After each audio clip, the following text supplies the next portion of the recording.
안녕하세요. 미라클 건강법의 신영아 박사입니다. 네, 오늘은 안티에이징에서 대사증후군에 대한 얘기 좀 하려고 합니다. 즉, 대사증후군의 기준에 대해서 좀 설명을 드리겠습니다. 우리가 대사증후군을 예방해야 10년 젊어진다.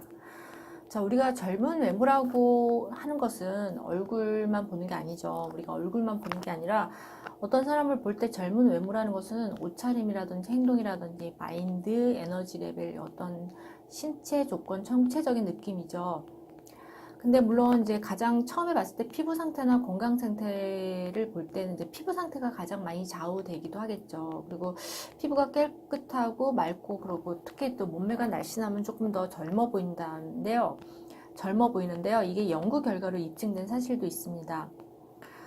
그 미국의 질병통제예방센터 연구팀에서 건강자를 토대로 소득과 체중 간의 상관관계를 조사를 했더니요. 결과 남성은 제외하고요. 여성의 경우는 고소득층에서 비만 비율이 더 낮은 것으로 나타났습니다. 그리고 남자는 연관성이 없다고 봤습니다. 아무래도 소득이 높을수록 좀 더 건강한 식단을 짜고 운동도 하고 그리고 좀 더 자기 건강에 좀 더 많은 관심을 기울이겠죠. 그렇다면 여러분들 날씬한 외모를 에서 가장 중요한 거는 표준 체중을 유지하는 것입니다. 표준 체중. 그 표준 체중을 유지해야 되고요. 특히 우리가 외모상으로 보여주는 건강도 중요하지만 내면적으로는 대사증후군이 없어야 되겠죠.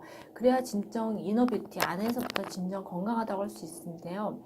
이 대사증후군은 이 만성적인 대사 장애로 인해서 인슐린 저항성과 함께 고혈압, 고지혈, 비만, 그 다음에 심혈관계 질환, 그다음에 동맥경화증 등 여러 가지 질환이 한 개인에서 한꺼번에 나타나는 것을 우리가 대사증후군이라고 합니다.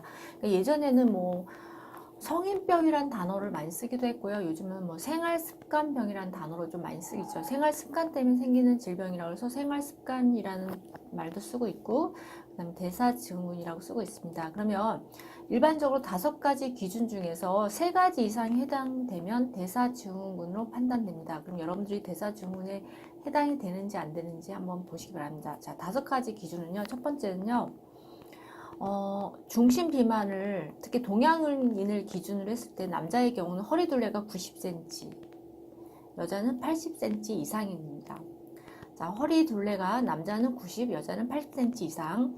두 번째는요. 중성지방 혈증으로 중성지방이 150mg/dL 이상일 때, 즉 중성지방이 150mg/dL 이상일 때. 자, 세 번째는요. 고밀도 지단백, 즉 콜레스테롤 HDL, 이 몸에 좋은 거죠. 이 HDL은 낮으면 안 좋은 거예요. 높아야 되거든요. 그러니까 남자의 경우는 40mg/dL 이하이거나 미만이거나 여성은 50mg/dL 이하일 때, 즉 남자는 HDL이 40 미만, 여성은 50 미만일 때. 자, 네 번째는요. 이건 당뇨와 연관이 있는 거겠죠. 공복혈당이 110mg/dL 이상일 때. 자, 식사 안 하고 아침에 공복에 잰 혈당이 110 이상일 때. 그 다음 이제 혈압, 고혈압하고 연관되게 있죠. 고혈압, 수축기 혈압이 130에서 130에 85 mmH 이상일 때. 즉, 그러니까 혈압이 130, 수축기 혈압이 130, 이완기 혈압이 85 이상일 때. 자, 이렇게 5가지 기준입니다. 그래서 5가지 기준은 제가 밑에 정리를 해서 글로 보여드릴 텐데요. 이 5가지 기준 중에서 3가지가 해당이 되면 대사증후군이라고 볼 수 있겠죠. 이런 분들은 조금 조심하셔야 됩니다.